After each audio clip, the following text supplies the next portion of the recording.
Hello and welcome to the course of Indian History presented to you by Plus Pramesh E-Library. Here is about me, who is going to be the mentor for this course. My name is Supriya Singhal and you can follow me on my Instagram where I have a food blog by the name of Crispy Stories.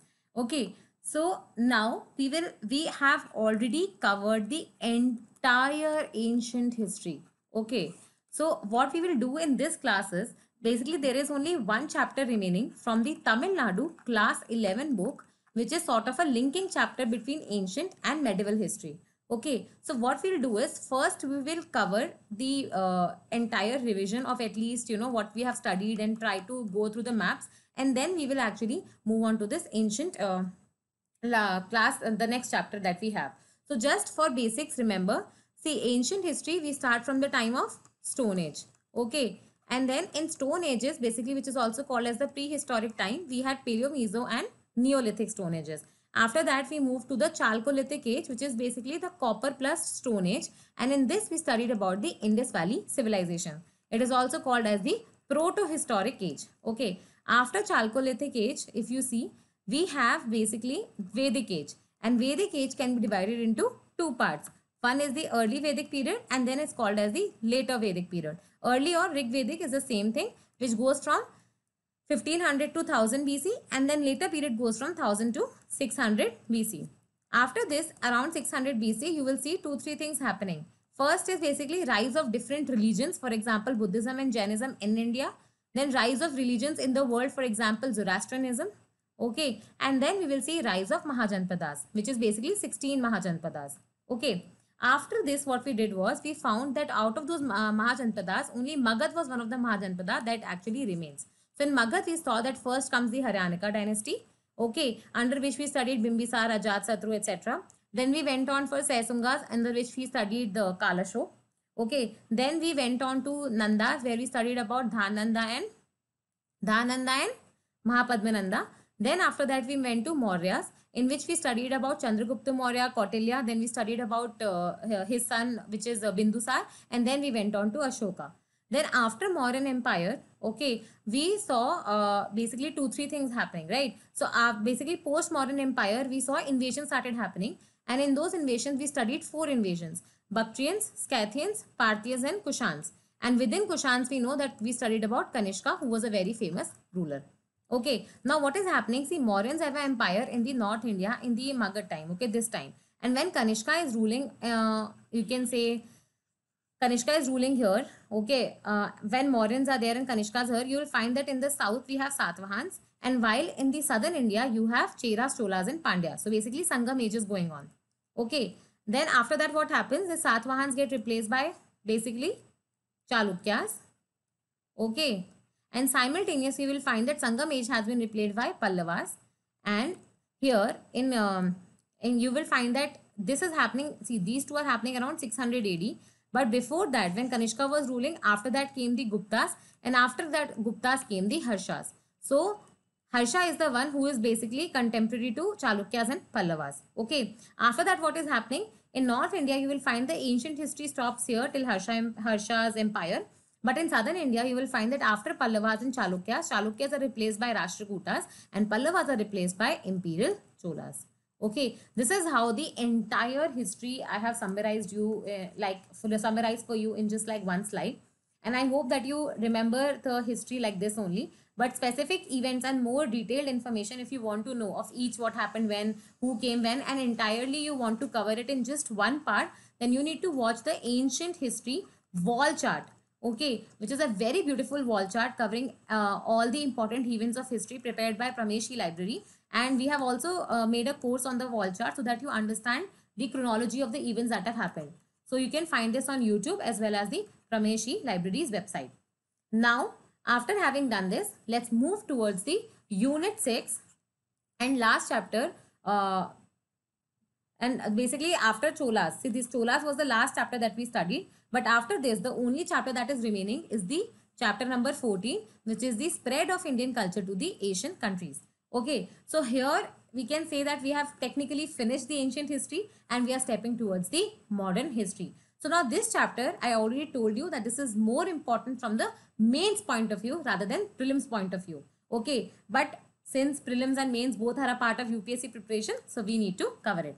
So you will find out that Indian culture. See, have you ever wondered that why there are so many people of your culture, your your taste, your preferences, your religion present in other parts of the world? The answer is that migration must have happened. Okay, people might have interacted and then migration might have happened, and that is how your culture has spread. So you will find that in Singapore, the fourth largest, if you say, group that is living there is actually Tamilians.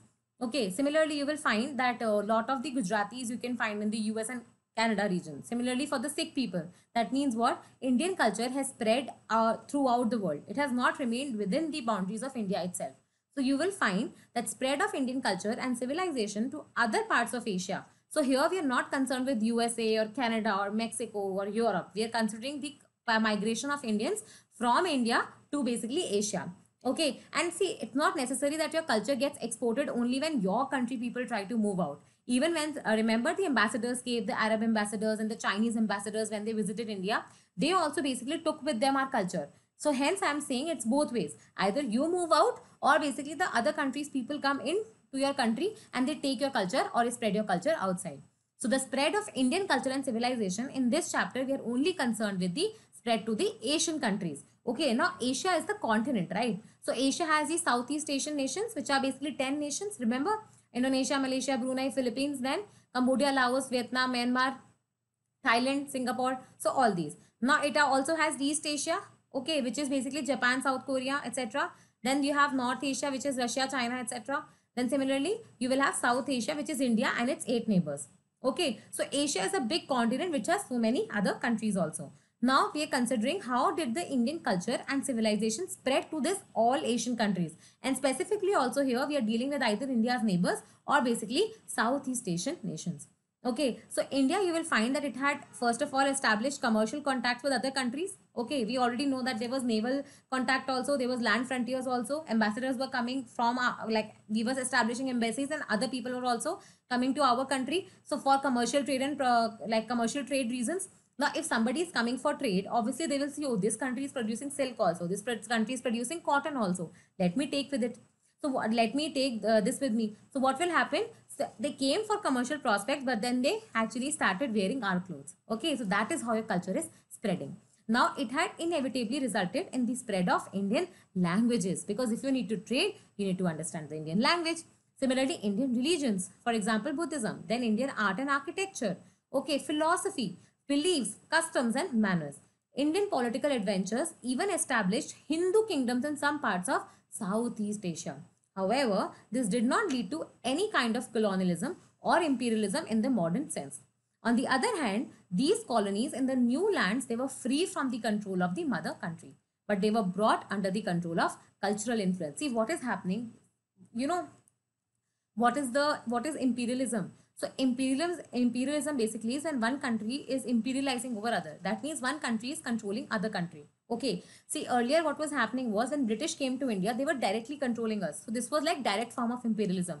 But then there came a new form of imperialism which was called as the neo-imperialism, wherein countries were directly not going and establishing their empires in the other country, but they were trying to control them through economics. What is China doing today?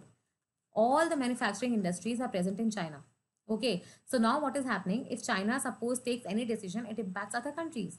Similarly, China has huge reserves of money. It goes and invests in these small countries and takes like big infrastructure projects. And once these countries are not able to pay, they actually give the it actually buys these projects. So this is a new kind of diplomacy, a new kind of imperialism. Similarly, if you want to have an influence over other country, it does not necessarily mean that you need to establish trade contacts. Even by having what you call as soft power, cultural influence, okay, you can basically have a lot of control over the other countries. Okay. So now what we'll take is we'll go basically region by region and we'll discuss how India has basically spread its own culture and civilization. And within Asian subcontinent, I was so sorry that I forgot to mention Central Asia. The Central Asian 5 countries, I actually forgot it. Okay. So you will write that Central Asia is basically, see, this chapter is very important from your international relations point of view also. Because whenever you're writing an international relations answer, for example, in mains, they ask you write something about India or Central Asian relations. So then always start by saying that India and Central Asian relations have basically you know, these are historical ties. Like they do not exist since today, like what we have with US, but they existed since long time back, like since the time when probably you know, Babar invaded India. So these ties go much deeper, and these are, you know, much more people to people ties than, if you can say, government to government.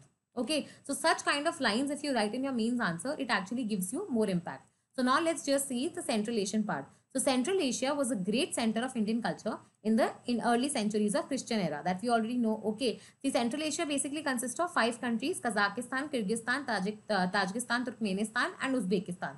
Okay, and sometimes in the earlier parts you will find that Afghanistan was also included, but generally when we talk about Central Asian countries, Afghanistan is not included. Okay, and you will find that Khotan and Kashgar, they remain the most important centers of Indian culture.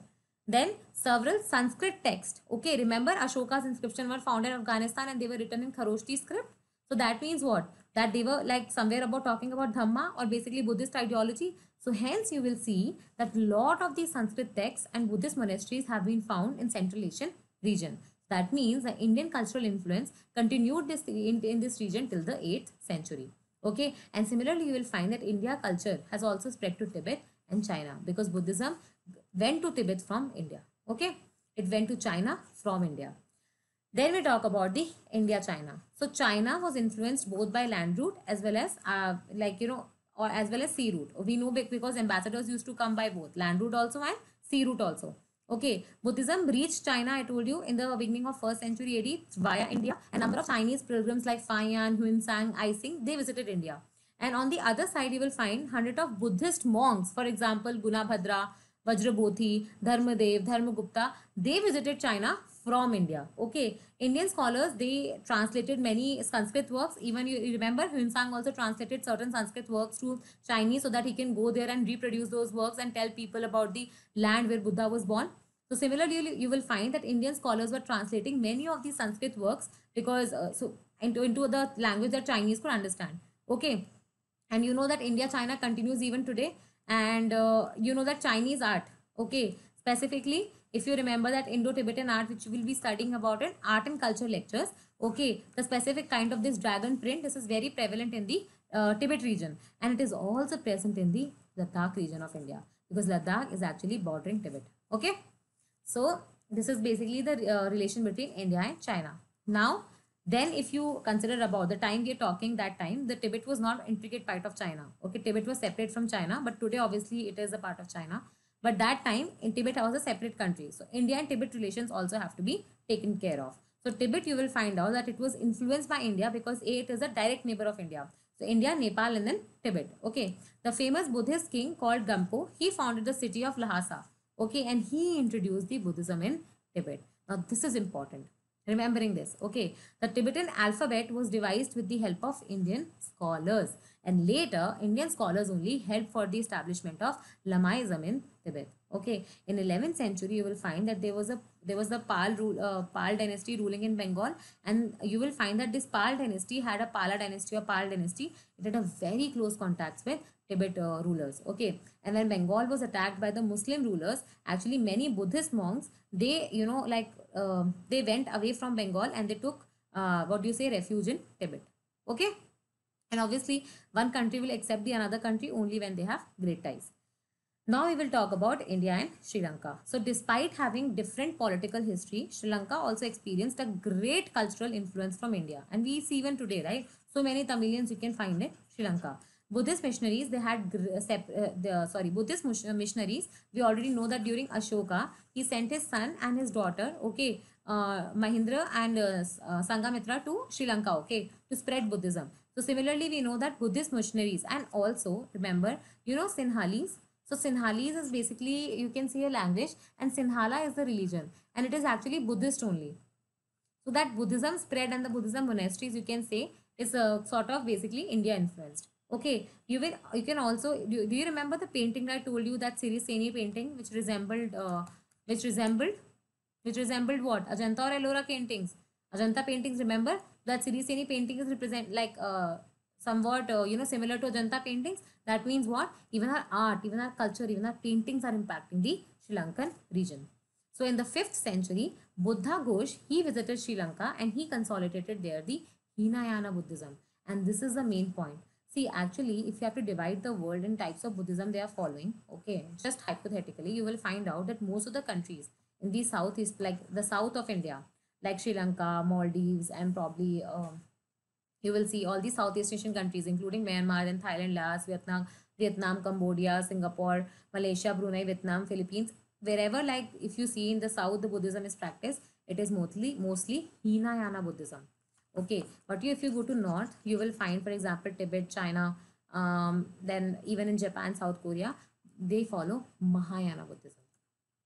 Okay, so this is how the you can say a spread of Buddhism has happened. Hinayana below and Mahayana above the India.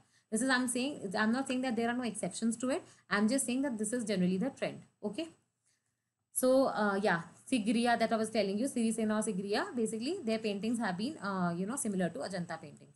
Now we talk about the Indian culture in Southeast Asia. And Southeast Asia, as I already told you, is not one nation, it is combination of 10 countries. So Indian culture had extended its mighty influence even in the Southeast Asian region. Okay, which is basically the Malay archipelago, or we also called as the Indochina. Now this question was asked in mains wherein they were asking about the Indochina independence, and people thought that they're asking about basically the regions lying on this Indochina border, which is wrong. Indochina is basically the region lying between India and China. Okay, which is basically this Myanmar, Laos, Vietnam, Cambodia region. So never get confused. So the Indochina is basically Laos, Vietnam, these CLMV countries. Okay, Cambodia, Laos, Myanmar, Vietnam, these. Okay, so these countries are called as the Indochina region. Now these are located across Bay of Bengal. Obviously we know they are covering like Bay of Bengal, and being fertile you will find that they were also rich in minerals.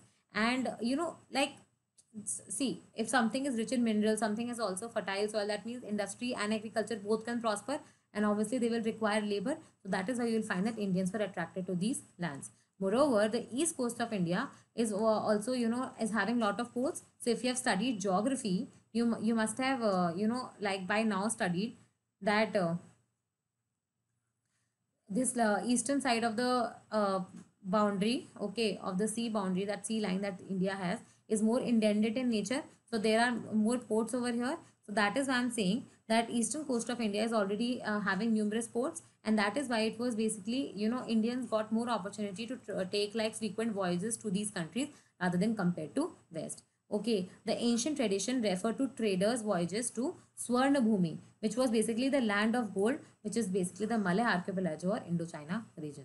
Okay, and Indians began to colonize these Eastern Asian countries in the Gupta period itself. Okay, and finally you will realize I told you, right? Pallava used to use a surname called Varman, and it was also present in one of these Southeast Asian nations. It's because of that. Because further you will find that Pallavas also spread their influence in the Southeast Asian regions. The Indian colonists, they established like great kingdoms, even going there, and they lived for thousands and thousands of years. A number of Indian dynasties were given Indian names, and that I have already told you. And now what we will do is we will take one country, and then we will see how India's relations were with that country. So first of all, the country that we are taking is called as Cambodia, and its today's present name is called as the Cambodia. So Cambodia, you will find that it was colonized by Indians in the 1st century AD. Okay, that means 100 AD, the time when Kushans are ruling India. They influenced the native people called the Khimas, and the ruling dynasties, okay, they were called as the Kambojas, and their country was called as the Cambodia, named after the ruling dynasty. And earlier the rulers, you will find that they were either Shaivites or Vaishnavites, okay. And Cambodia Empire, basically, see, when it was at peak, you will realize that even Laos and some parts of Burma and Malay archipelago, they were under this Cambodia Empire. And numerous Sanskrit inscriptions, they have given details about the various kings that ruled this region. A number of Hindu literary works, for example Vedas, the epics like Ramayana and Mahabharata, okay, Panini's grammar, even the Hindu philosophical treatises, they all are very popular amongst the Cambodian people. Like the Pallava kings, this is the question answer that I was asking you, they also were called as the Varmans. So Yashovarman, Suryavarman, they were the very famous rulers here. The temples are also built in the Dravida style of architecture or South Indian style. There are plenty of Sanskrit inscriptions that you can find. The most famous temples of Vishnu was built by Suryavarman II in his capital city of Angkor. Okay, and it was popularly called as Angkor Wat Temple. Now this can be asked in prelims, asking you where is Angkor Wat Temple. So it's in Cambodia.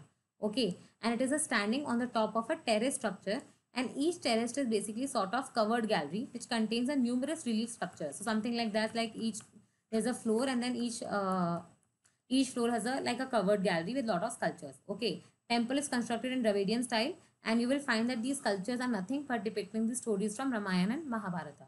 Okay, the Kamboja kingdom declined only in the 15th century.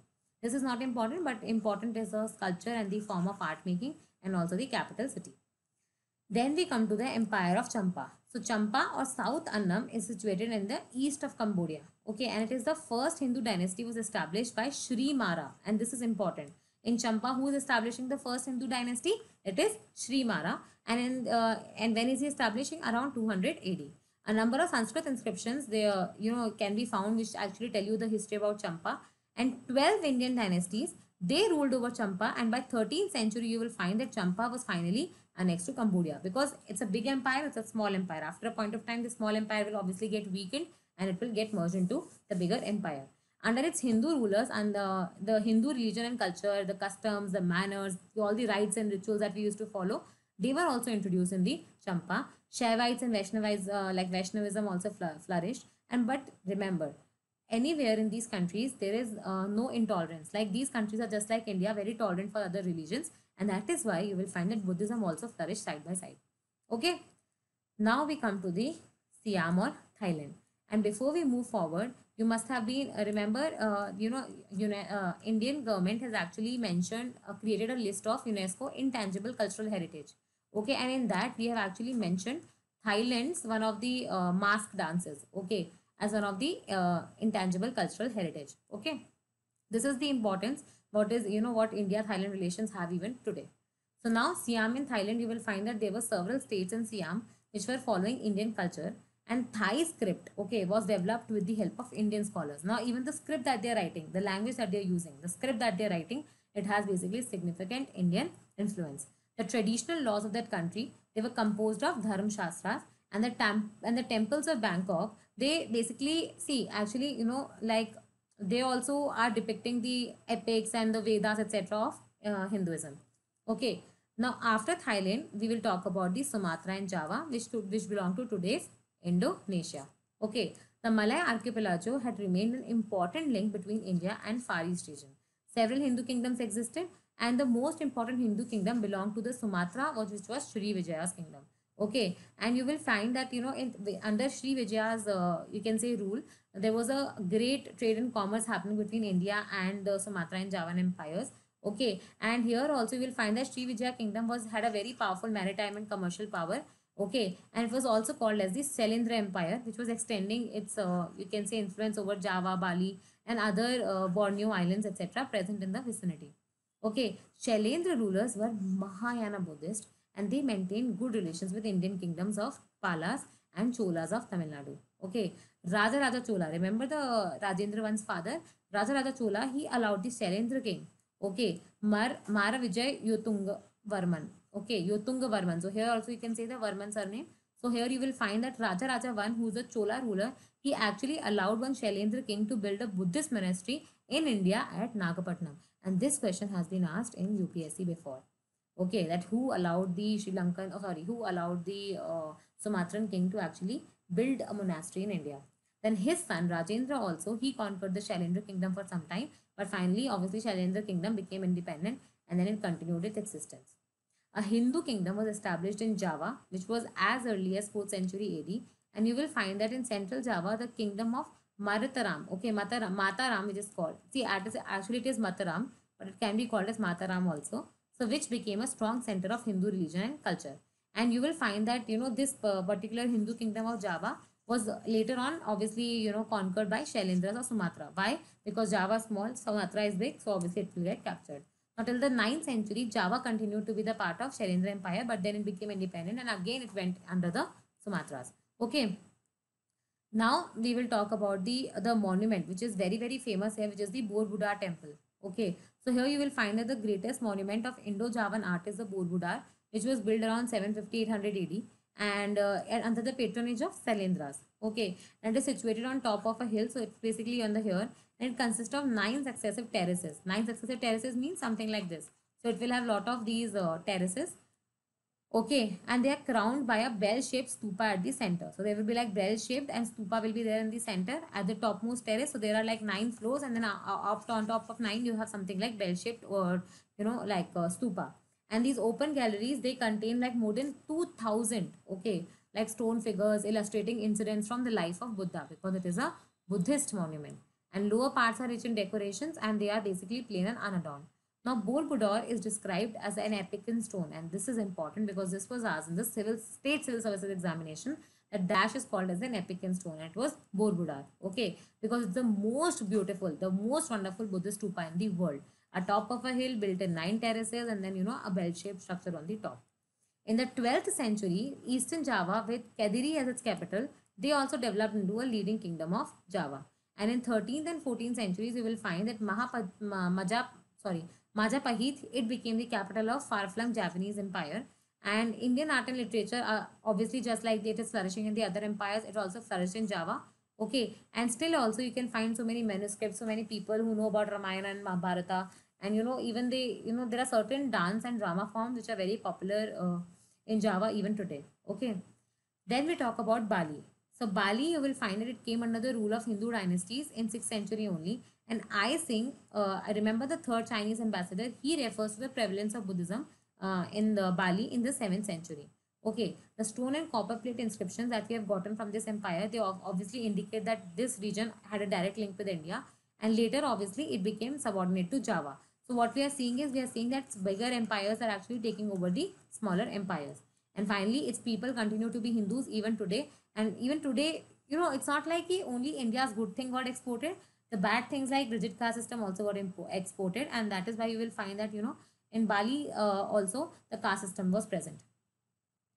Then we finally come to the last country, which is Myanmar. So the cultural contacts between India and the earlier known Burma, which is also called as Myanmar today, obviously it goes back to Ashoka when Ashoka sent his missionaries to spread Buddhism to this region, and many Hindu kingdoms also existed in Burma.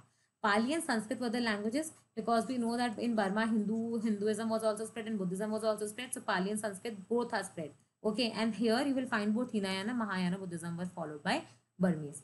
Okay, then you will find that for the next nearly 1500 years, okay, Hindu kingdoms were ruling over numerous islands of Malay archipelago, that we have already seen that so many Buddhist and Hindu rulers are ruling here and there. And Indian religions and Indian culture molded the lives of primitive inhabitants of this region. And somewhere we can say that we have a deep people to people connection in this region. Okay. So here, just for revision, because you have studied a lot and we've already covered ancient history entirely, this is like a last thing, which is basically how Indian culture has spread to the Asian countries. Here we started with Central Asia, then we went on to China and Tibet. Okay, then we covered Sri Lanka, and then we went on to the Southeast Asian region. In Southeast Asian region, we took various countries like Champa, Cambodia, Thailand, okay, and their earlier names also. And then we studied about Java, Bali, Sumatra, okay. And after that, like after having discussed this, we also discussed and completed a discussion with Myanmar. So Myanmar being the last, and we said in Myanmar both Hindu and Buddhist monuments and temples can be found. And if you know, then recently even the Institute Archaeological Survey of India, okay, which is basically responsible for all the management of sites, etc. It is also managing a few sites in Myanmar, okay, especially that Ananda temple. So you can say that both Hinduism and Buddhism exist in Myanmar. And we see that how through trade contacts, through cultural contacts, through people coming in and going out, okay, then you can also find the expansion of territories by few rulers like Raja Raja I, Rajendra I, and even the Pala rulers. You can see that Indian culture and civilization, it did not remain just within India, but it was spreading around the world. With this, we complete Unit 6 entirely, and in the next class, we will start with Medieval India. So I hope you are liking the lectures, and with this, we are finished almost, you can say, 100% ancient history, and now we are starting with medieval. So almost 60% of Tamil Nadu class 11 is done. Only 40% is remaining. With this, we'll close the lecture today.